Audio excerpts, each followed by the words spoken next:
Hello guys, இந்த வீடியோவில் வந்து சோஷியல் மீடியா மேனேஜர் பற்றி தான் பார்க்க போகிறோம். இந்த சோஷியல் மீடியா மேனேஜர்னால் யார், அவங்களோட ஜாப் ரோல் வந்து எப்படி இருக்கும், அவங்க என்ன மாதிரியான ஒர்க் வந்து பண்ண போகிறாங்கன்னு சொல்லி நான் ஷேர் பண்ண போகிறேன். சோஷியல் மீடியா மார்க்கெட்டிங் மேனேஜர்ன்றது சோஷியல் மீடியா மார்க்கெட்டிங்கில் ஒரு ஜாப் ரோல்லாம், ஒரு பொசிஷன்லாம். இது வந்து ஒரு பேசிக் பொசிஷன்.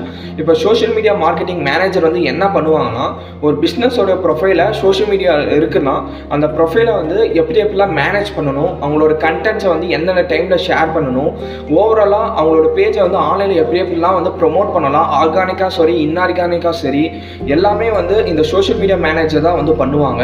இவங்க தான் ஓவரால் ரெஸ்பான்சிபிலிட்டியாக ஒரு சோஷியல் மீடியா பேஜஸை வந்து ஹேண்டில் பண்ணி அதை வந்து ப்ரொமோட் பண்ணுறதா இருக்கட்டும், அதை வந்து ரைட் ஆடியன்ஸ் வந்து டார்கெட் பண்ணுறதா இருக்கட்டும், ஓவராலாக இந்த சோஷியல் மீடியா மேனேஜர் தான் வந்து பண்ணுவாங்க. இப்போ நிறைய பெரிய பிராண்டோடைய சோஷியல் மீடியா ப்ரொஃபைலில் எல்லாமே வந்து இந்த சோஷியல் மீடியா மேனேஜர் தான் வந்து பார்த்துக்குவாங்க. அவங்க அப்லோட் பண்ணுற வீடியோஸாக இருக்கட்டும், அனலிட்டிக்ஸாக இருக்கட்டும், அவங்க ப்ராடக்ட் செல் பண்ணுற விதமாக இருக்கட்டும், லான்ச்சஸ் கேம்பெயினை லான்ச்சஸ் பண்ணுறதா இருக்கட்டும், ஓவராலாக எல்லாமே வந்து இந்த சோஷியல் மீடியா மார்க்கெட்டிங் மேனேஜர் தான் வந்து பண்ணுவாங்க. இதான் வந்து பேசிக் ஜாப் பொசிஷனாக சோஷியல் மீடியா மார்க்கெட்டிங்கில் வந்து இருக்குது. இதை பற்றி இன்னும் நிறைய தெரிஞ்சுக்கணுன்னா நம்ம சேனல் வந்து ஃபாலோ பண்ணிக்கோங்க கைஸ். பாய்.